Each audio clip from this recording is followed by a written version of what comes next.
Olá pessoal, tudo bem? Eu participei de uma live lá no canal Evolução com o Biólogo Alessandro, lá no Café Evolutivo, que ocorre quase todos os sábados. E é uma live muito interessante com o professor Nélio Biso, que nos deu a honra de bater papo por alguns minutos. Nélio Biso é um maior especialista em Darwin aqui no Brasil e curta o bate-papo logo após a vinheta.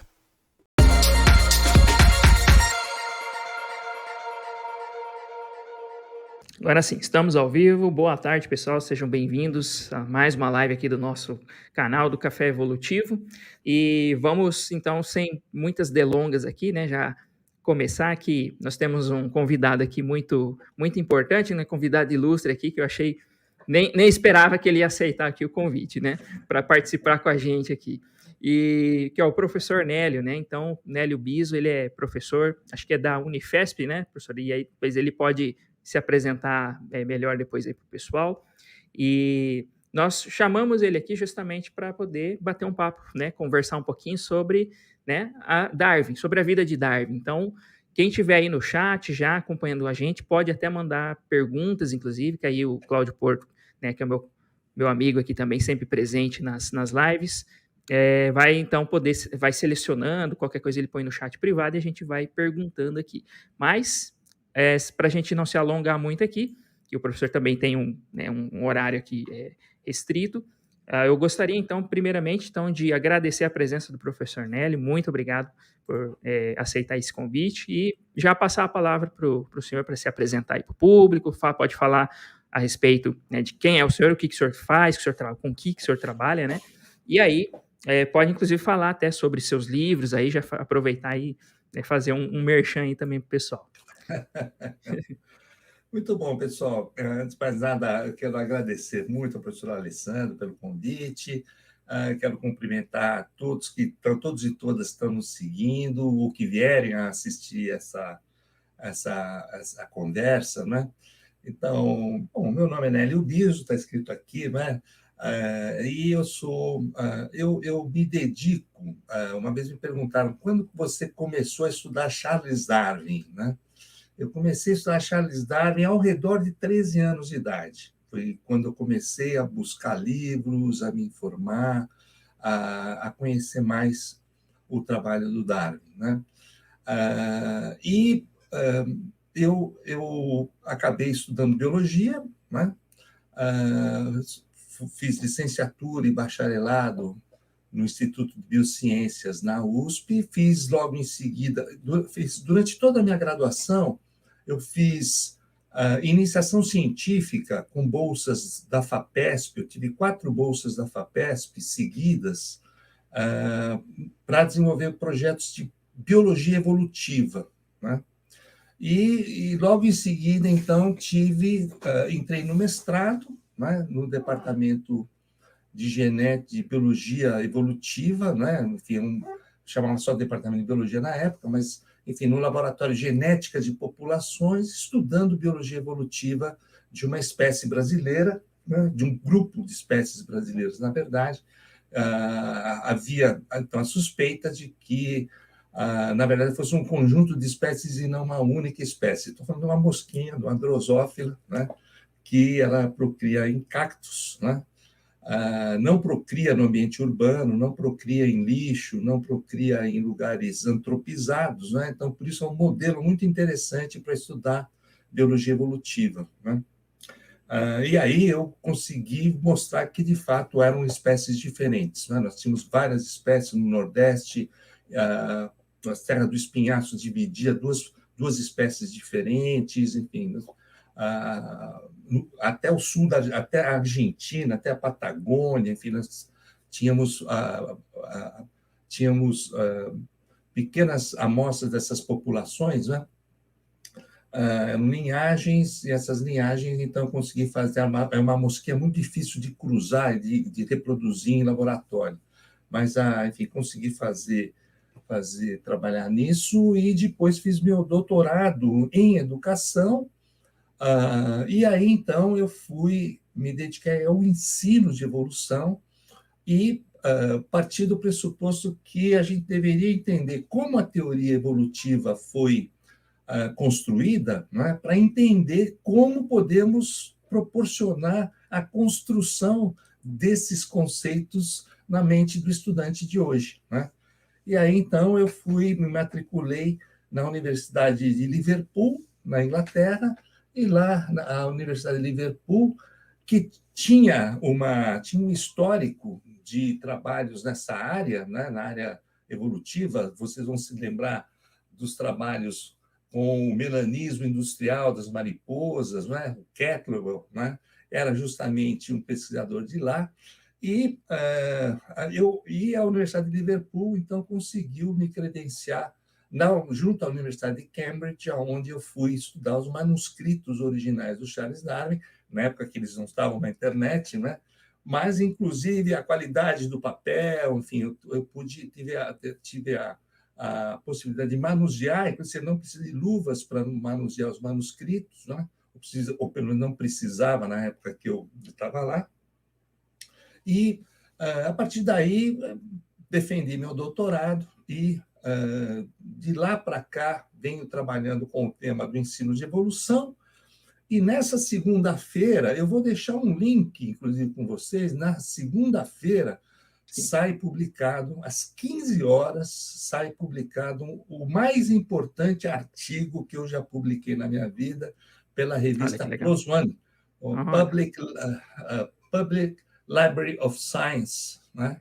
Of Open Science, da Califórnia. É uma revista muito importante, uma revista que tem uma circulação muito grande, que, enfim, nós vamos trabalhar, discutimos, somos 4 autores, nós fazemos apresentamos uma metodologia para entender como que o ensino de evolução depende de fatores culturais. Né? Então, o ensino de evolução apresenta uma série de dificuldades, as pessoas têm dificuldade em entender a teoria evolutiva.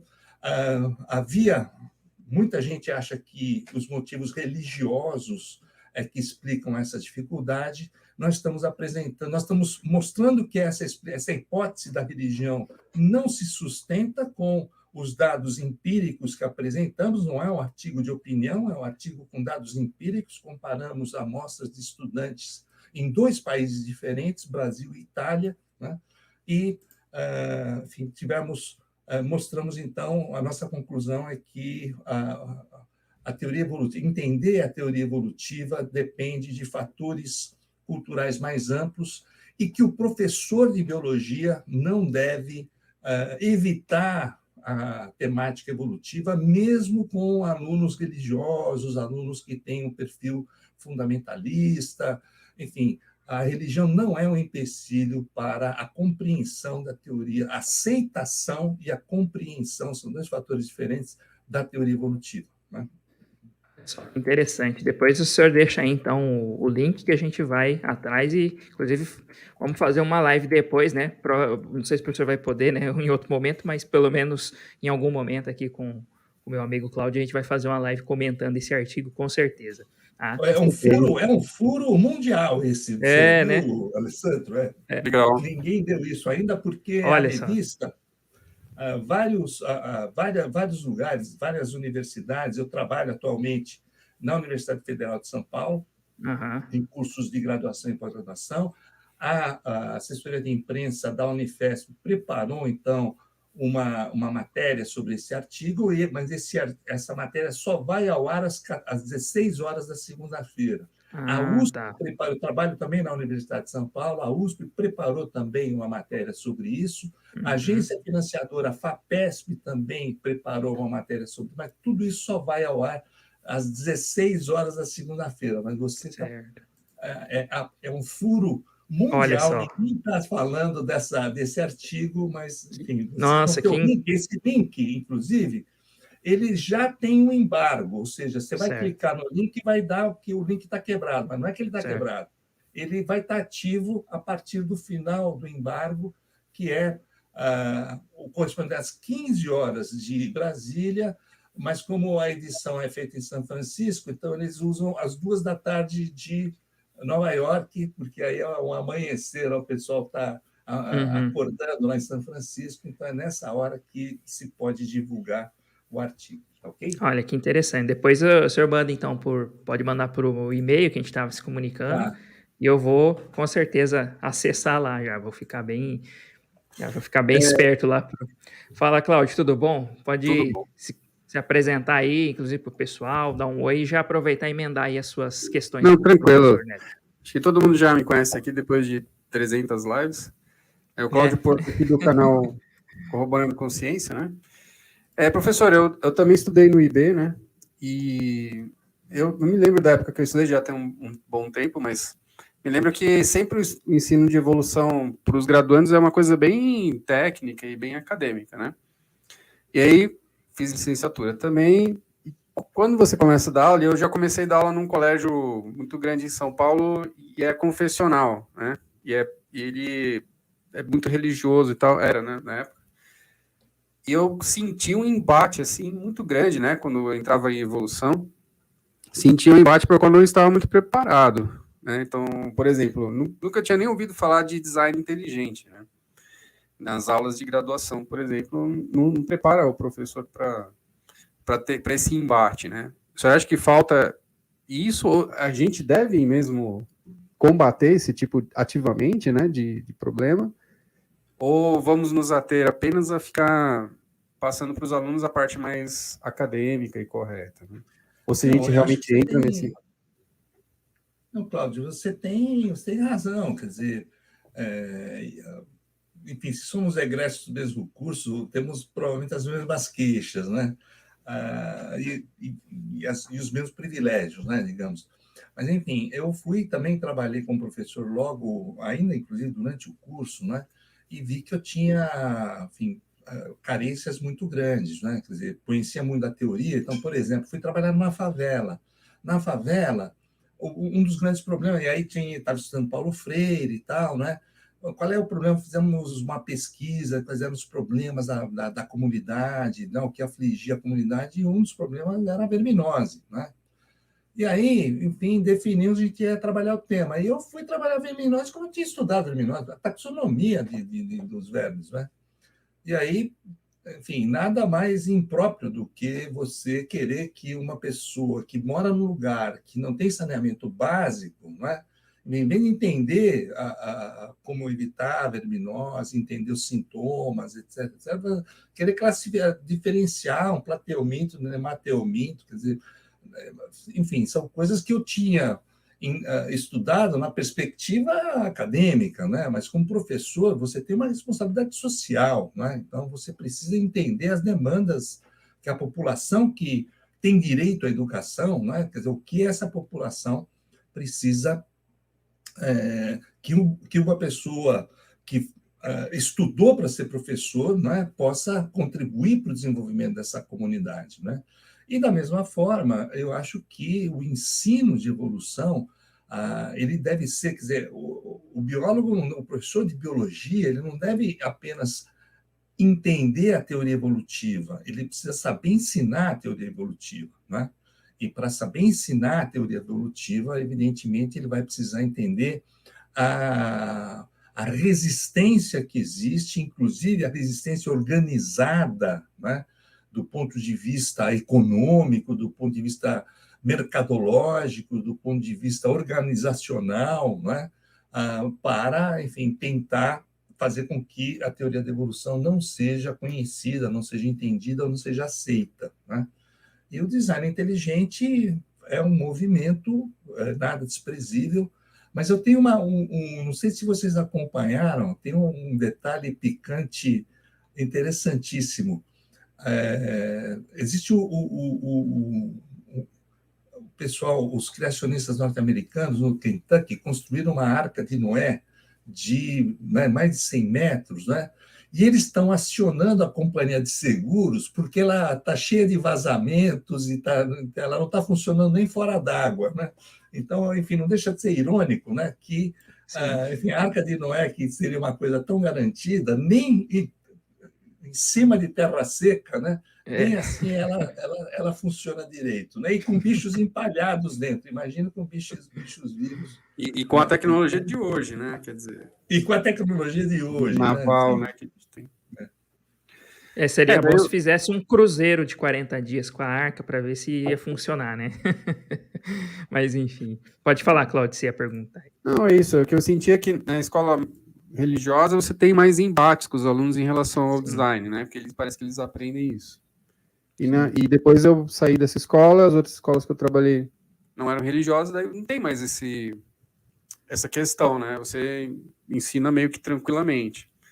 Mas aí o que eu tenho feito nos últimos anos, né, é incluir mais evidências de evolução, principalmente moleculares, e pegar esses questionamentos do design inteligente e já jogar para os alunos como uma precaução, né? Porque eu percebi que tem alunos que pensam que entenderam bem a evolução, mas quando eles saem, eles se deparam com essa hipótese e eles vêm me perguntar, mas aí você começa a ver que ele está confundindo e que já está sendo seduzido por uma outra coisa que parece ter lógica, né?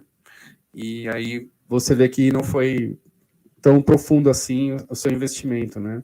Então, mas nesse sentido de já preventivamente trazer essas informações para os alunos também não saírem e caírem nisso. Eu diria o seguinte: o design inteligente, eu não introduziria o tema com os alunos, né? Caso eles trouxessem a questão, aí, enfim, porque o design inteligente ele se apresenta como uma ferramenta relativamente sofisticada, né? Então, eu diria o seguinte: você precisa de um certo conhecimento estatístico, né, de estatística, para usar aquilo que o design inteligente discute, né? Então, eu duvido, eu acho que os alunos da educação básica não se sentiriam influenciados pelo discurso do design inteligente. Agora, pela literalidade de escritos sagrados, possivelmente, falamos da Arca de Noé, por exemplo, né? E aí, veja, não precisa ir longe, basta discutir a diversidade arbórea da Mata Atlântica, tá certo? Quer dizer, quantas espécies de árvores existem por hectare na Mata Atlântica, no Espírito Santo? Tem artigos que levantaram isso, quer dizer, enfim, a Arca de Noé, teoricamente, resultou numa inundação universal e as árvores, como é que ficaram as árvores? Né? Na Mata Atlântica, você pode até eventualmente dizer, não, na Amazônia existe um ciclo de cheias e tal, mas na Mata Atlântica, enfim, de encosta, não. Né? Então, essa diversidade arbórea, que é a maior do mundo, né? Não seria explicável. Né? Não haveria como explicar a biodiversidade arbórea, né? de uma formação, de um bioma, ou de uma região de um bioma brasileiro. Né? Enfim, eu começaria discutindo por aí, caso eu enfrentasse essa discussão da literalidade do texto bíblico. Então, mesmo um professor de religião na escola, porque mesmo na escola pública pode haver professores de religião, mas numa escola confessional, por exemplo, eu não teria nenhum receio, muito ao contrário, de conversar com o professor de religião e procurar discutir com ele os limites da ciência e enfim, a fronteira que existe entre ciência e religião, né? Quer dizer, o fato de você ensinar a ciência não significa que você deva desacreditar a religião, nem vice-versa, tá certo? Quer dizer, as religiões dizem que se você fizer certas coisas, certas práticas, você pode ser curado de doenças, mas ao mesmo tempo essas religiões não vão falar não escute o médico, não participe de cirurgias, né, apenas faça as práticas que a nossa religião recomenda. Não é verdade, né? Certo? Então, eu conversaria com ele e tentaria manter, enfim, essa convivência, né, que não é uma convivência necessariamente conflituosa. Né? Sim. Ô, professor, já que a gente entrou nesse assunto aí, então, depois eu vou ler umas duas perguntas do chat aqui para o senhor responder rapidinho, mas antes eu Ah, queria tá. entrar só num ponto aqui com o senhor também, que é o seguinte, que eu já vi algumas mesas redondas, palestras, né, que o senhor participou em alguns eventos, assim, pelo YouTube aí, né, na internet. Aí eu lembro que o senhor sempre fala muito sobre a vida de Darwin, né, e aí tem alguns aspectos ali que muitas vezes, às vezes vem dos criacionistas algumas acusações para atacar a teoria da evolução, de que a evolução ela serviu para originar ideias, né, como eugenia e etc. E, então vem muitos ataques em relação à pessoa de Darwin. E aí eu vi até mesmo o senhor discutindo isso com colegas, né, a respeito da questão de fato, Darwin apresentar aí alguma, né, tendência ou não, né? E aí eu vi que o senhor comentou uma vez sobre um livro do filho do Darwin, que ele havia escrito, né, sobre, falando algo nesse sentido. E também eu queria que o senhor comentasse, né, então, para a gente o seguinte, se tem algum fundamento histórico realmente nessas questões, se Darwin ele era uma pessoa que defendia um tipo de higiene social, uma eugenia, ou se isso está mais relacionado com o pessoal que veio depois. Eu sei que tem o primo do Darwin, né, que é o Francis Galton, que era abertamente, né, eugenista. Mas no caso do Darwin, a gente pode tirar alguma conclusão também? O que o senhor acha sobre essa questão? Olha, excelente pergunta. Eu estou vendo outras aqui no. Quem é o Stronger Than Never? Stronger Than Ever é um inscrito aqui do canal. Acho que ele fez uma pergunta sobre a questão de crença, né? Se o senhor tem alguma Isso, é. crença. Se eu Olha, quiser responder essa primeiro, talvez seja mais simples. enfim, Mas. tem uma mais difícil do Cláudio sobre livros didáticos, né? Ah, tá. O senhor fica à Mas, vontade, então. enfim, esse Stronger, eu diria o seguinte: olha, eu frequento a igreja de Nossa Senhora da Paz na Liberdade e sou grande amigo e grande admirador do padre Paulo Parisi, né? E não vejo problema nenhum em conciliar Uhum. religião e ciência, né? Darwin teria se arrependido de sua teoria? Não, isso é Esse é absolutamente um mito, né? mito maldoso, um mito, é uma invencionice. Ele não há Uhum. registro nenhum de arrependimento, muito pelo contrário, ele sempre achou que seria reconhecido pela sua teoria e trabalhou muito para que ela fosse conhecida.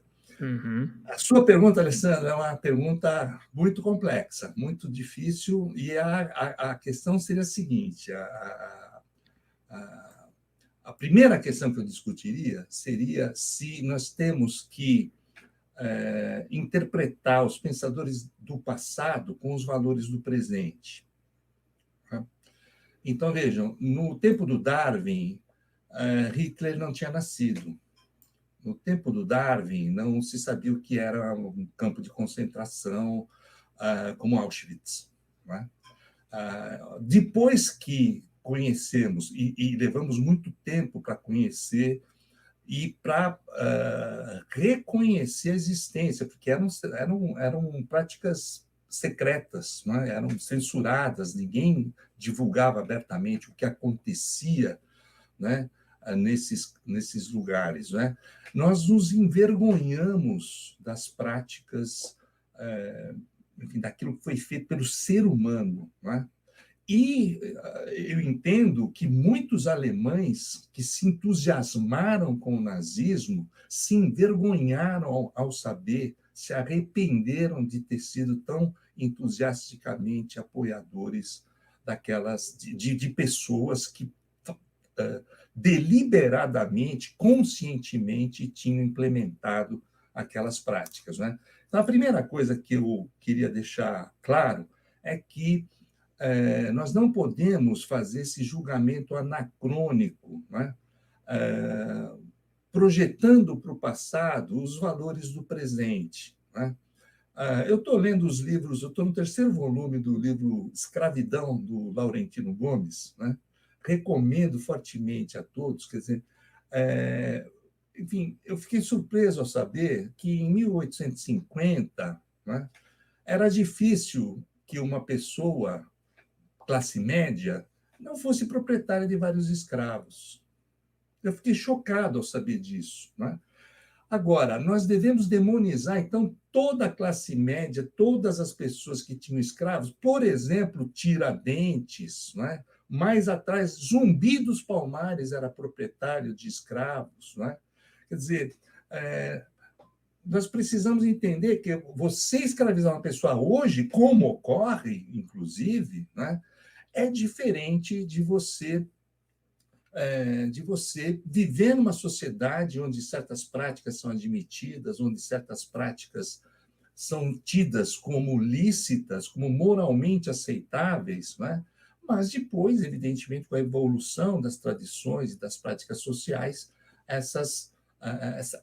esses valores mudam, né? E coisas que eram admitidas passam a ser vistas como práticas horrorosas, como práticas absolutamente inaceitáveis. Né?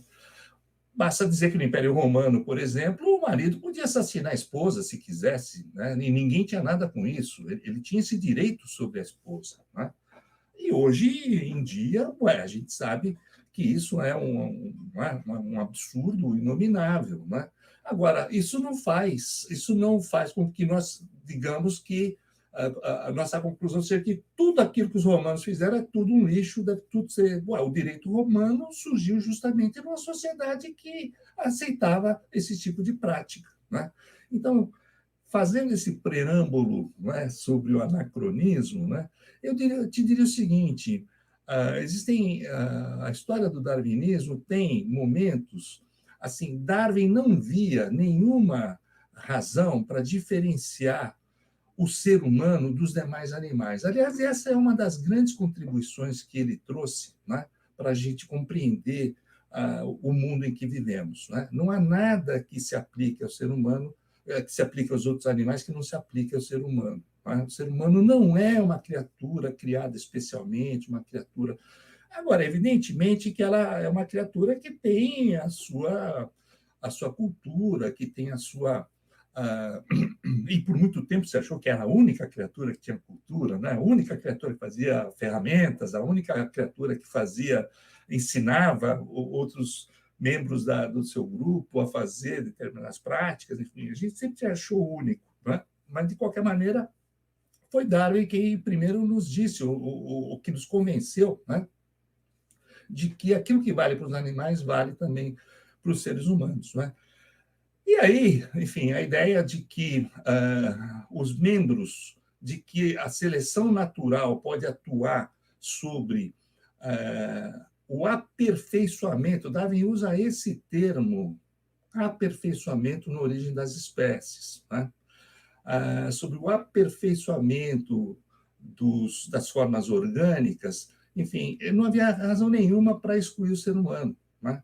Por isso, ele defendeu, se vocês olharem o livro Origem do Homem, onde ele explicita claramente, então, o que ele pensa a respeito do ser humano, vocês vão ver que ele era, por exemplo, contra a vacinação.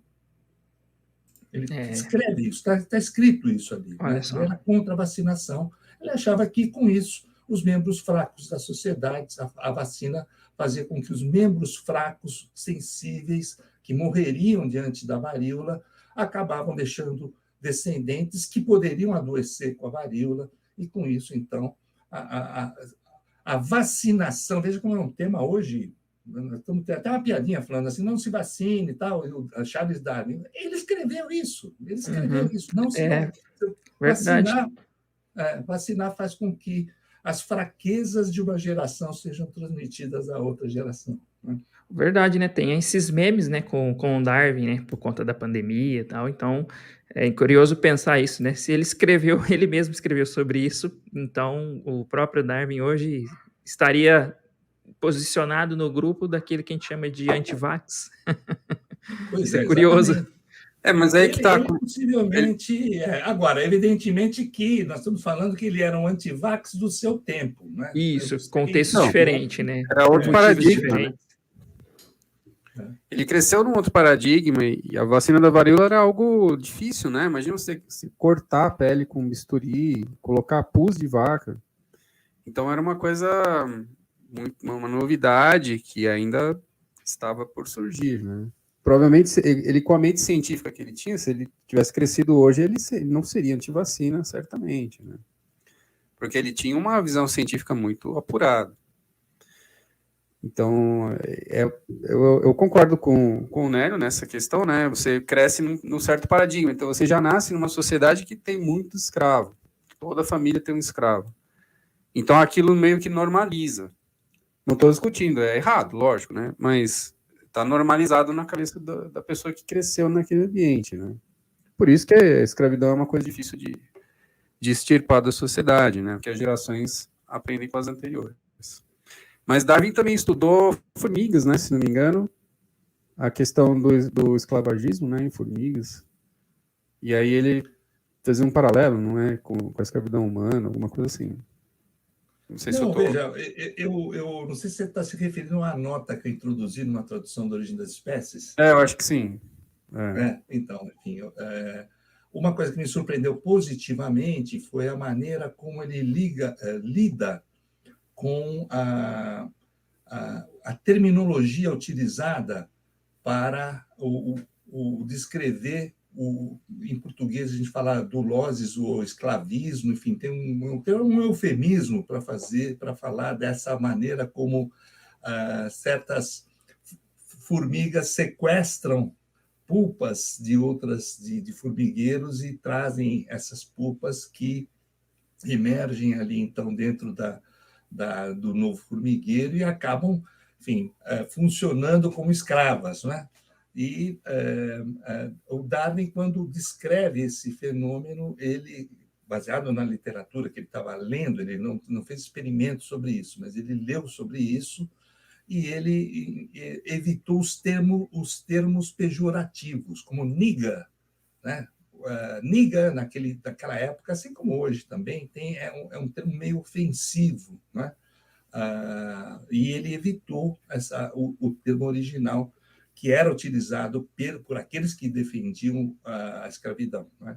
Então, e ele se posicionou muito claramente nos seus escritos, quando esteve no Brasil, particularmente, ele se mostrou completamente alinhado contra as práticas escravistas, e, inclusive, prometeu que nunca mais voltaria para o Brasil pelos horrores que ele presenciou, os castigos, inclusive as moças batiam nas suas escravas de uma maneira assim absolutamente desdenhosa, por bobagem, entende? Como, enfim, ele ficou absolutamente chocado com o que ele viu como as práticas escravocratas no nosso país, no Rio de Janeiro particularmente, mas eu acredito no Recife também.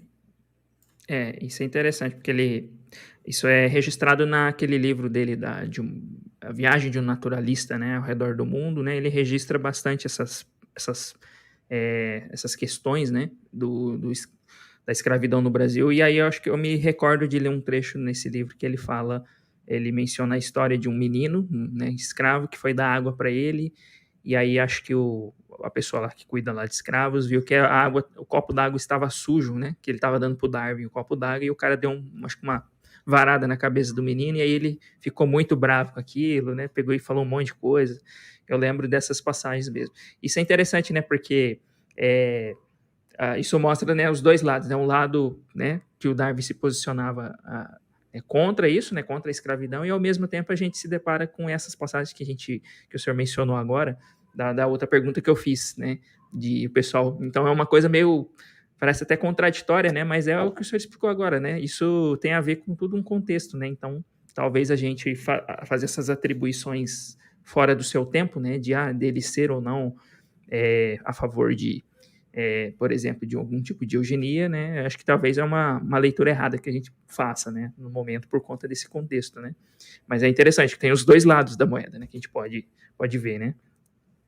E eu gostaria de, professor, aqui ver.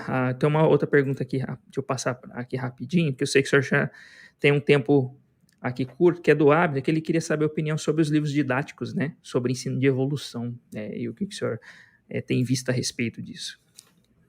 Então, olha, esse é o assunto da minha vida, né? Eu me dedico a isso, enfim.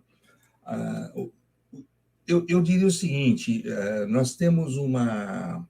É difícil falar em média, né? Porque nós temos uma variação muito grande de materiais didáticos, não só livros, mas essa ideia de que a gente deve reservar um momento final da educação básica para ver evolução, isso reconhecidamente é uma prática que leva a essa falta de compreensão, que faz com que os alunos não entendam adequadamente a teoria evolutiva.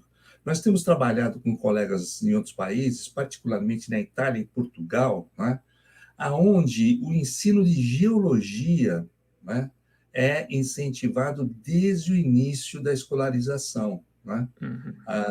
Então, e meus filhos estudaram na escola italiana, e tinham livros, eles começaram a estudar o Australopithecus, os hominídeos, enfim, paleontologia, né? Eles começaram a estudar com 8, 9 anos. Né? Então, e mesmo assim, veja, numa cultura onde a escala do tempo, né, enfim, estudada o tempo todo, porque eles têm, desde os etruscos, enfim, a história do Brasil é de 500 anos, não tem mais, tem 520 anos, tá certo? Enquanto que a história na Itália, enfim, nós falamos desde o Neolítico, enfim, você perto de Verona tem assentamentos do Neolítico, você tem, enfim. Então, tudo isso é parte do currículo escolar, não é? E essa dimensão temporal, não é? Ela precisa ser trabalhada durante toda a escolaridade, né? Porque já está bem claro na comunidade que estuda o ensino de evolução que se você não desenvolver a compreensão do tempo geológico, da extensão do tempo geológico, né? Enfim, você não vai conseguir oferecer nada além do que explicações lamarquistas de, enfim, herança de caracteres adquiridos, enfim, numa dinâmica muito rápida, né, de transformação, inclusive dos indivíduos, o que acaba sendo também equivocado, né? Então, eu diria que nós temos que pensar em modificações muito profundas. Infelizmente, as mudanças curriculares que nos foram impostas por uma medida provisória no dia 22 de setembro de 2016, com a medida provisória 746, infelizmente instituindo uma base nacional curricular comum, que, inclusive, sequer estava escrita ainda, né? Mas, enfim, essa reforma educacional que não respeitou a pandemia, que não estava num congresso quase discutindo justamente isso, né? Infelizmente, essas novas determinações curriculares passam completamente ao largo do que a comunidade educacional tem proposto e tem discutido e tem recolhido como dados de pesquisa, né? Oferecendo possibilidades para um aprendizado melhor, inclusive na área biológica e particularmente na área evolutiva. Muito bem. Cláudio, você quer fazer alguma pergunta aí, que a gente já está mais ou menos chegando no... A live é um pouquinho mais curta, né? Chegando no final aqui, que o professor precisa já sair. E aí eu vou passar então para o Cláudio, se você quiser levantar mais uma questão, e aí eu ou leio mais uma pergunta do chat, ou faço mais uma pergunta e a gente já fecha, já. Não, tranquilo. Eu tenho uma curiosidade, né? Existe um desenho de Darwin muito famoso. Claro, ele tem vários desenhos, né? E, aliás, ele desenhava muito bem, né? Pelo que eu entendo, assim, ele tinha uns... Ele contratava desenhistas. Ele contratava. Tá. Porque, sim, tem uns desenhos perfeitos. O livro dele de Cracas é todo contratado. Ele não fez... os desenhos são todos pagos. Eu pensava que ele desenhava a maior parte, mas não. Mas tem um rabisco dele, né, das anotações, que ele meio que desenha uma árvore filogenética, né?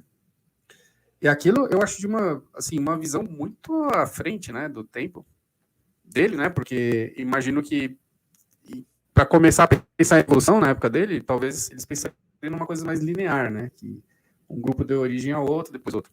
E não em forma de árvore filogenética, né? E eu acho isso impressionante. Eu queria ouvir do senhor que teve contato assim, com o material dele, né? O material ao vivo, né? Deve ser bem interessante ver essas anotações e como que ele já deu ali uma coisa que depois desenvolveu toda a cladística, né? Em cima, não sei se em cima do desenho dele, mas puxando a partir das ideias dele, né?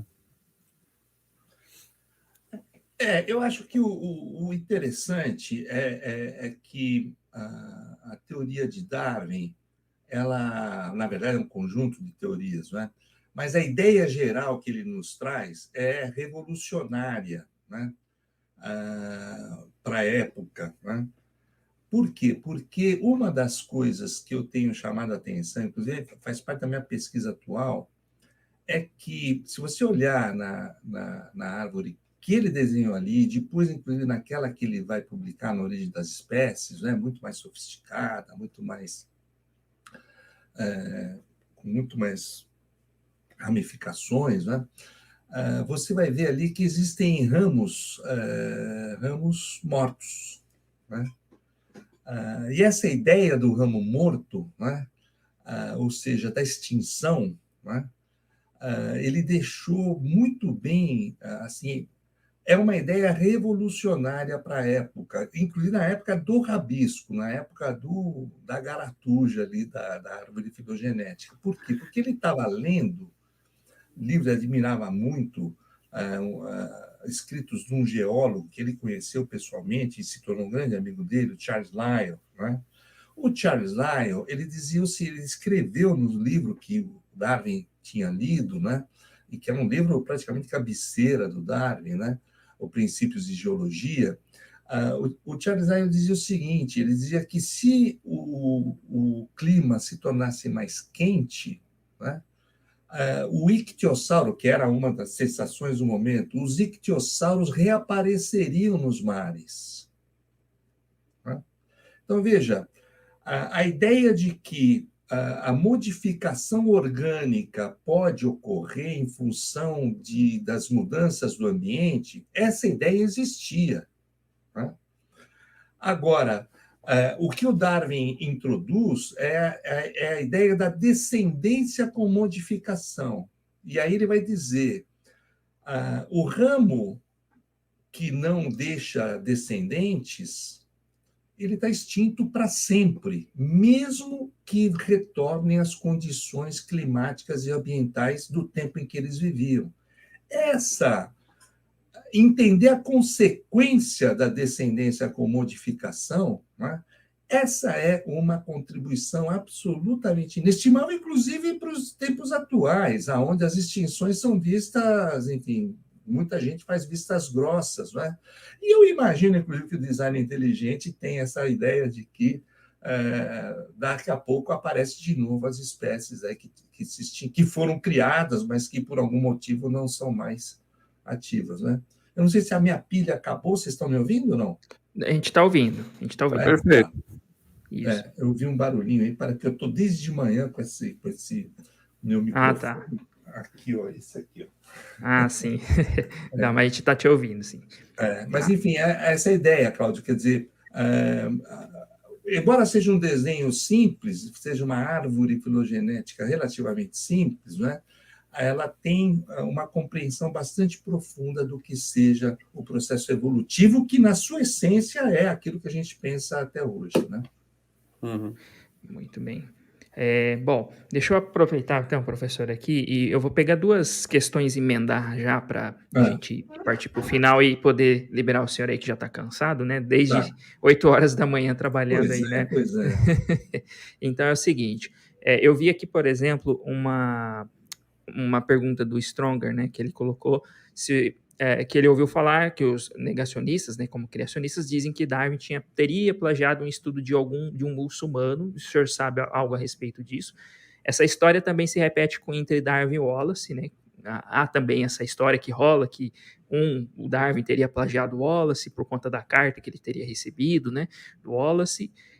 E aí se o senhor quiser emendar a resposta, já numa questão que o Edson X colocou aqui, que é o seguinte: que se Darwin escreveu ou não na ascendência do homem, que havia raças inferiores, né, e que a mulher tinha um pensamento lento, né, se ele, de fato, isso tem ali nesse livro.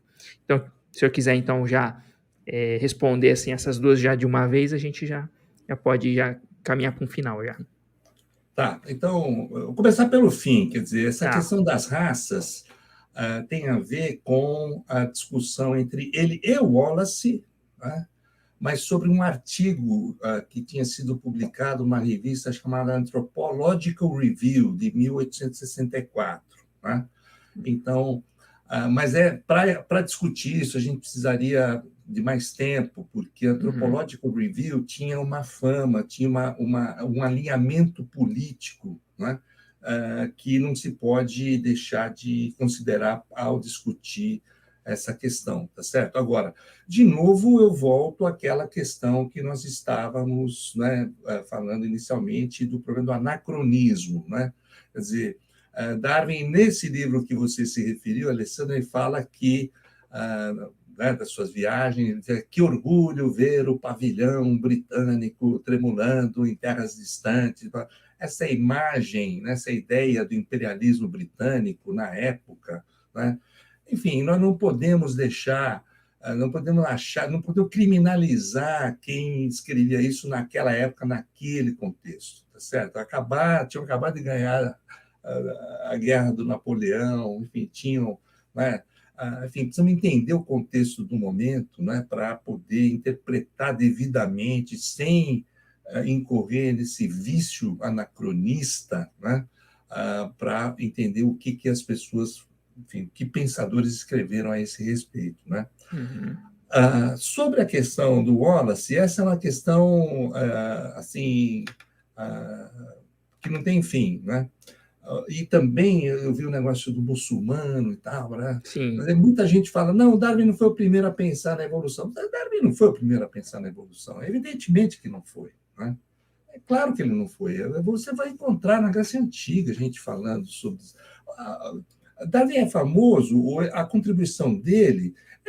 leia os livros dele para ver o que ele fazia. Ele era um devorador de livros, ele entrava em contato com cientistas, fazia experimentos, viajou ao redor do mundo, estudou geologia, fez coletas paleontológicas, enfim.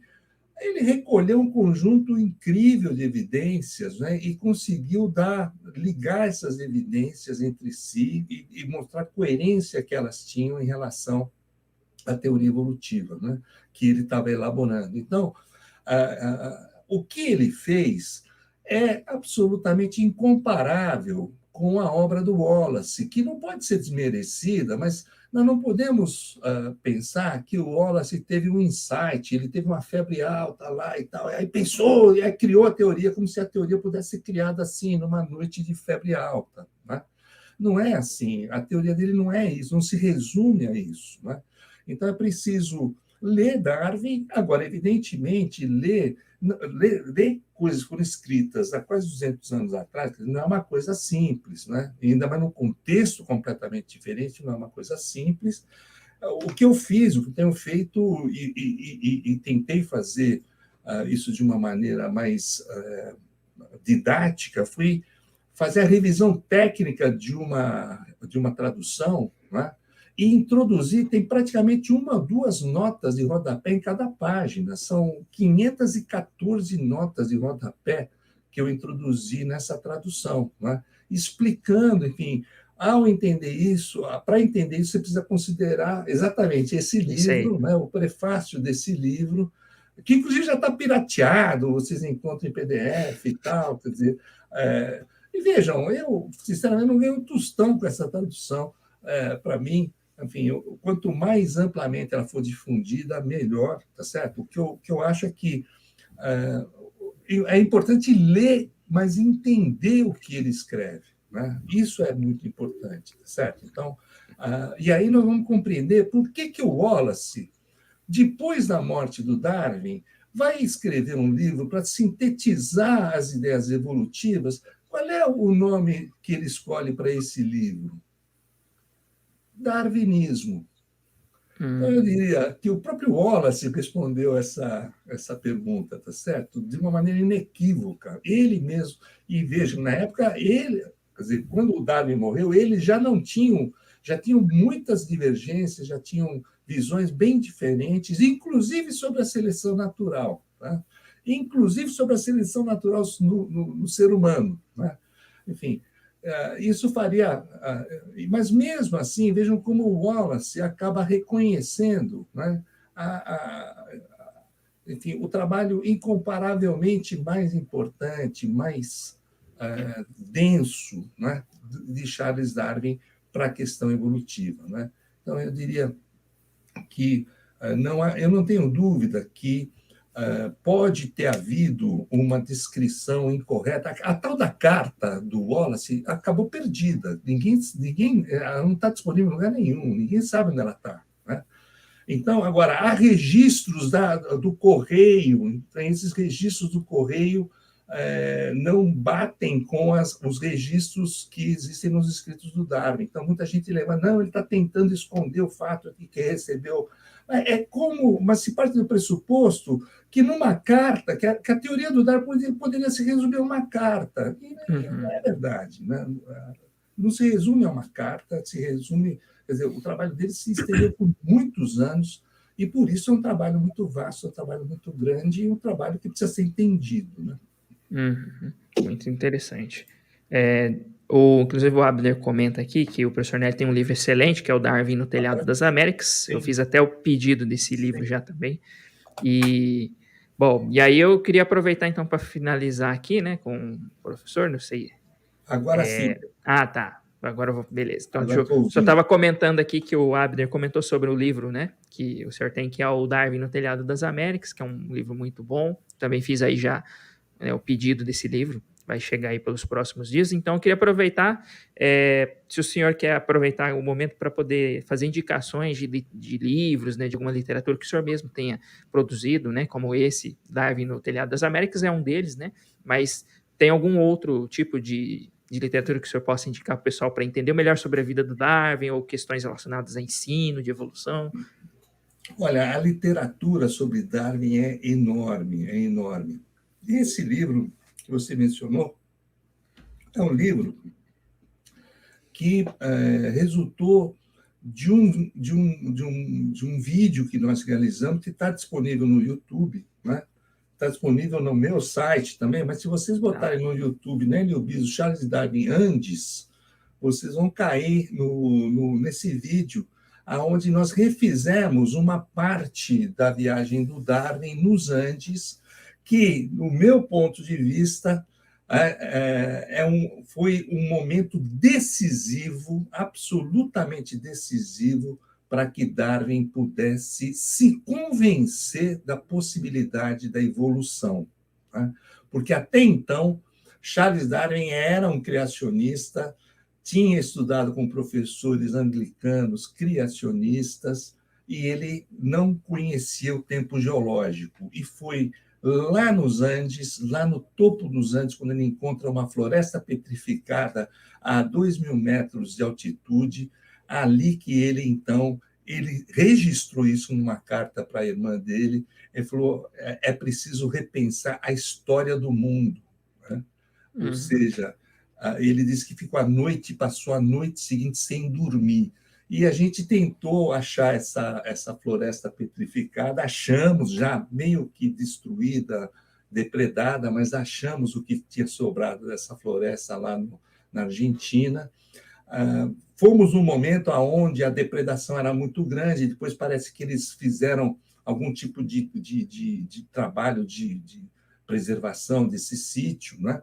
Mas, enfim, naquela época, nós fomos no ano de 2002 lá, né? Então, em 2002 é que surgiu logo depois é que surgiu a primeira edição desse livro, e a segunda edição é uma edição que traz, inclusive, a resposta para a pergunta que sempre me faziam quando eu falava desse livro, que era o que tinha acontecido com a namorada do Charles Darwin, que foi até o porto onde estava o Beagle e quase tirou o Darwin do barco. E se o Darwin não tivesse viajado, tivesse de fato casado com essa moça casadoira, né, possivelmente a vida dele teria sido completamente diferente e não teria elaborado. E aí, todo mundo, eu conto essa história na primeira edição, eu conto até o momento em que ela vai no porto e tal, tenta convencer o Darwin que ele precisa casar em vez de viajar. E aí, sempre na palestra, em vez de me perguntar a coisa da árvore filogenética, da teoria, e a namorada dele, o que aconteceu? Então, acrescentei um capítulo a mais nesse livro para contar o que tinha acontecido com a namorada do Charles Darwin, a tal da Fanny, né? Enfim, mas é isso. E, enfim, eu escrevi já muito, tenho escritos muito diversificados. Há, evidentemente, literatura volumosa. Agora, a biografia do Adrian Desmond e do James Moore, que foi a primeira tradução, é ruim, mas a segunda edição dessa tradução deles é muito boa, eu recomendo, foi revista por um pessoal da Unicamp, né? Enfim, essa biografia, para mim, é uma biografia, é uma fonte de referência para mim, e acabei virando amigo de um dos autores, o Jim Moore, enfim, uma pessoa fantástica, um americano que radicado nos Estados Unidos, na Inglaterra, em Cambridge, né, há muitos anos, uma pessoa simpaticíssima, teve no Brasil já várias vezes, e com quem eu me mantenho sempre em contato. Outros escritos, Gregory Radic, outro autor absolutamente central, que eu admiro muito, um jovem, ele tem 40 e poucos anos, escreve muito sobre Darwin, um grande pesquisador. Enfim, eu poderia uma lista de... Mas basta ver a bibliografia das coisas que eu escrevo e vocês não têm indicações bibliográficas das fontes que eu utilizo, dos historiadores e dos biógrafos que eu valorizo mais, mas, de fato, existe uma quantidade muito grande de coisa muito boa publicada nessa área. Muito bom. Eu vou colocar depois aqui nos comentários fixados ou na própria descrição da live, depois que a gente finalizar, eu vou pôr várias dessas bibliografias que foram citadas pelo professor, inclusive as dele. E aí eu queria perguntar se... Eu até coloquei o link aqui do site do professor Nélio Biso, se nesse site a gente acha alguma bibliografia, livros seus para comprar ou não? Não, para comprar não tem nada, mas tem indicações e tal. Sim. Agora, se você quiser também, primeiríssima mão, divulgar um site, nós estamos trabalhando num site para que professores possam ensinar evolução e biodiversidade para os seus alunos. Tá? Aí eu quero divulgar, sim. E vamos trabalhar junto com um aplicativo de celular que está em desenvolvimento. Isso deve estar operacional no ano que vem. Tá? Mas se você... Eu vou botar aqui, ó, no nosso chatzinho, se você quiser depois divulgar. Tá, pode colocar aqui, então, que eu já ponho aqui no chat geral. Pessoal, aproveitando, eu recomendo esse aqui para quem quer ler Origem das Espécies pela primeira vez, eu acho bem legal, justamente por causa do prefácio e das notas de rodapé do professor Biso. Tá? Então, comece por esse daí, quem está afim de comprar. Pega o em papel mesmo, que é uma delícia ficar... Vai folheando, vai lendo aos poucos, né? O PDF é muito ruim. Assim, é mais para uma consulta rápida, se quer achar alguma coisa, mas o de papel é muito bom, esse Origem das Espécies, né? Então, eu recomendo, começa por esse aí. Um trabalho monstruoso. Imagino. Mas, ao mesmo tempo, me deu muito prazer. Para dizer a verdade, quando estava terminando, o rapaz que trabalhava na editora disse: professor, o senhor vai entregar o último capítulo? Eu falei: olha, infelizmente eu vou te entregar o último capítulo, porque aí acabou. Eu tinha quase que uma rotina diária de trabalho com o livro, né? Mas depois de 400 e tantas páginas, já estava na hora de acabar mesmo. E se você me permite, Cláudio, esse livro ele tem uma inovação que eu acho que o Darwin iria aprovar, que a última palavra desse livro é evolução. Né? E eu me permiti, coloquei uma nota de rodapé para explicar por que eu coloquei essa palavra ali. O tradutor não tinha colocado, foi intervenção minha, mas eu pedi desculpa, mas eu acho que o Darwin iria gostar de que tivesse ali como última palavra do livro a palavra evolução. Muito bom, gente. Olha, deixa eu só colocar aqui o site, mostrar para vocês o site do professor. tá? Espero que não esteja picotando o meu microfone, que ele dá esse problema. Mas esse aí que é o site que o professor falou agora, tá? Chama biota.fe.usp.br. Então, vocês podem, né, principalmente quem é professor, quem não é também pode acessar lá, tá? E não vou nem mexer no meu mouse aqui. Façam o cadastro e entrem no site, e aí vocês vão ter acesso a uma série de materiais, os professores vão ter acesso a materiais didáticos, vão ter acesso enfim, nós estamos... ainda não está pronto, não tá, então é uma versão beta, mas ele é inteiramente gratuito e ele permite, enfim, uma série de explorações, e ele está à disposição de vocês, e daqui a pouco, inclusive, vai funcionar junto com um aplicativo de celular para os alunos tirarem foto dos bichos que encontram no seu cotidiano e subirem ali aonde especialistas podem comentar sobre essas espécies. Ok, pessoal? Muito bem, muito bem. Muito obrigado, professor Nélio. Acho que eu já vou, então, né, liberar o senhor, então, que o senhor já precisa aí de descansar, né? E até então meu agradeço muito. Acabou a bateria aqui. Aí o Cláudio Porto pôs aí também o site, eu também coloquei aqui, tá? No chat privado. No privado não, no chat do YouTube. Vocês também podem acessar ali. Então, agradeço muito a presença do senhor aí. Acabou que a gente passou um pouquinho do tempo aí, que o senhor tinha sido disponibilizado, mas foi muito bom, muito boas conversas. Por mim, assim, a gente poderia ficar mais tempo aí, mas infelizmente a gente tem que, né, também aí dar espaço aí para o professor poder dar uma descansada. E quem sabe em um outro momento, se o professor mais para frente, um dia tiver aí um outro sábado, ou de repente um dia de semana disponível, a gente pode marcar de novo, se por ele estiver tudo bem, e conversar, né, mais para frente aí, quando ele tiver um pouquinho mais... Eu sei que é difícil, né, professor, estar livre assim, né, eu também sou professor, a gente sempre tá com a corda no pescoço, o Cláudio sabe também, né, então, mas enfim, mais para frente, quem sabe a gente possa tentar aí organizar uma nova live, conversar sobre outros assuntos. Alessandro, muito obrigado, parabéns pela iniciativa. Cláudio, muito obrigado, parabéns aí pela iniciativa. Continuem, a gente precisa da juventude fazendo isso que vocês estão fazendo aí. Até mais, certo. gente. Muito obrigado, professor. E até Obrigado, mais. Valeu. Até mais. Tchau. Tchau. O Cláudio, você quer continuar então aqui batendo um papo? Ou você acha que a gente pode finalizar? Tá de boa? É que a outra live foi adiada, então... Sim. Verdade. Não, então, sensacional, né? Muito bom, né? Que ele é um homem muito ocupado, lógico, né? Então, sim, não dá pra gente ocupar muito tempo dele, mas, nossa, foi riquíssimo, acho que... Com certeza. Foi uma live aí histórica, né? Sim, eu fiquei muito feliz que ele me respondeu, foi muito solícito, assim, me respondeu rápido, tudo, né? Falou, na hora ele topou. Eu não achei que ele ia topar assim tão rápido assim, né? Mas ele topou na hora e foi rápido, né? Assim, que eu achei que ele ia jogar mais para frente, tudo.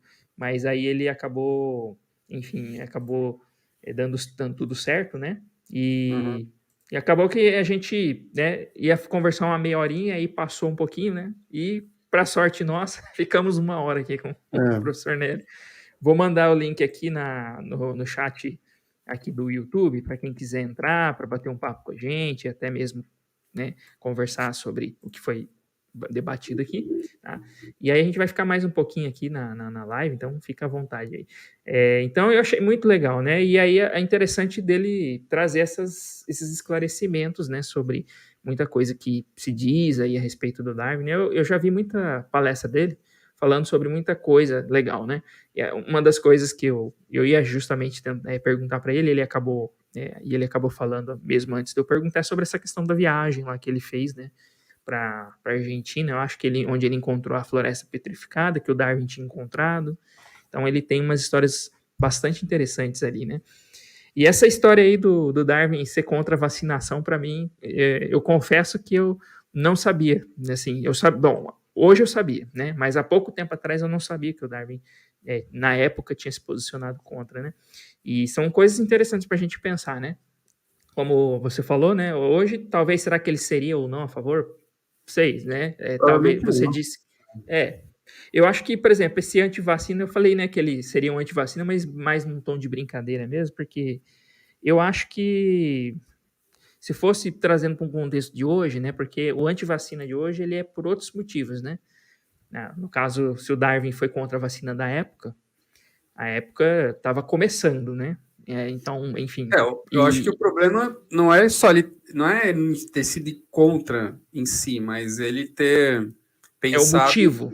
em motivo, né? É, Deixar a exatamente. seleção natural Exatamente, rolando porque ali, esse né? que é o ponto, né? Que ele foi contra a vacina, não Mas você porque ele imagina era que anti-ciência, né? Porque ele tinha naquela outros. época, naquela época a vida era muito difícil, né? Eu imagino. É, Por exemplo, ele é, teve 10 filhos, morreram 2, né? Então, a mortalidade infantil era muito alta. Não sei na Inglaterra, né? Mas no Brasil, por exemplo, deveria ser altíssimo, né? uhum, sim, Então, era meio que normalizado, né? Essa luta pela sobrevivência. Então, acho que ainda mais ele que, com essas ideias de seleção natural e do aperfeiçoamento, né? Então, deixar rolar o que a natureza faz. Claro, hoje é totalmente errado você pensar nisso, né? Como sim, querer gerar imunidade de rebanho na população, deixando as pessoas morrerem, é antiético, lógico. uhum, Mas sim, acho que naquela época era uma opção, né? Ainda mais com a vacina ainda sendo algo muito inicial e de uma dificuldade tremenda, né, de aplicação dessa vacina aí. sim. Era normal pensar assim, eu acredito. Não querendo aliviar a barra de ninguém, né? Mas Não, isso são curiosidades, né, que não afetam a teoria da evolução. sim. Né, como alguns... O meu celular tá ouvindo, tá falando e já tá querendo trazer informações de evolução aqui. É, Mas, vou colocar aqui no Não Perturbe. Eu, como alguns criacionistas fazem, né, de sim, pegar, tentar desconstruir a autoridade, né? No caso seria Darwin, então fala, mas ele era eugenista, mas ele é antivacina, não sei o quê. Então, se ele não confia na ciência dessa maneira, por que a ciência dele está correta, né? uhum, Mas, como o próprio professor Nélio ressaltou, isso não deve ser levado em consideração, porque as ideias dele passaram pelo crivo científico e até hoje sobrevivem dentro da comunidade científica, então não foram abaladas, né? Pelo menos o cerne das ideias dele não foram abaladas. E o desenho que eu estava falando, né? E como eu não queria atrapalhar a fala do professor Nélio para a gente aproveitar ao máximo, né? Mas o desenho que eu uhum, estava sim, falando era esse daqui, ó. aham, E tem um site, pessoal, que chama. Deixa eu pegar. Chama darwin-online.org.uk. Nesse site tem um material digitalizado de Darwin. E esse aí é um desenho que mostra uma árvore filogenética ali, né? Uma ideia inicial de uma árvore filogenética. E ele estava falando de extinção ali, tem umas anotações, tal, bem resumido. E essa árvore aí é o que a gente usa hoje, dentro de uma subparte da evolução que a gente chama de cladística, né? Que é usada em zoologia, em botânica, em paleo. uhum, E é o que tem de vigente hoje, estado da arte aí, da sim, biologia, sim, é cladística, né? é, Então as ideias dele sobreviveram esse tempo todo e elas se mostram corretas. Então, uhum, independentemente dele ter sido isso ou aquilo, e não acho que ele tenha sido uma pessoa má, a princípio, assim, então não tem nada a ver querer unir as duas coisas, né? uhum. Uma coisa tem nada a ver com a outra, né? E Porque com a assim, outra. porque a ideia mesmo, né, do argumento, geralmente, quando vem de criacionista da Terra Jovem, é a ideia de meio que descredibilizar a teoria da evolução, né, por conta disso, né? Que tipo, ela não serve serviu para nada de importante para a humanidade e só e além disso serviu para coisas ruins, né? Então a ideia é como se fosse isso e que a gente sabe que não tem nada a ver uma coisa com a outra, né? Então ele criou a teoria, pensou a ideia de seleção natural como um mecanismo ali, né, que explica o fenômeno, né? né, ali que ele observou, né, as observações que ele teve, e nada mais. Agora, realmente, não podemos pensar a ética humana, moral, seja lá o que for, sendo guiada por isso, né, e realmente. Espero que vocês tenham curtido a live. Eu achei muito interessante poder conversar com alguém que, de certa forma, esteve em contato mais direto com todo o material de Darwin. É isso aí, pessoal. Muito obrigado. Inscreva-se aqui no canal, divulgue essa live, divulgue os vídeos do canal e até a próxima.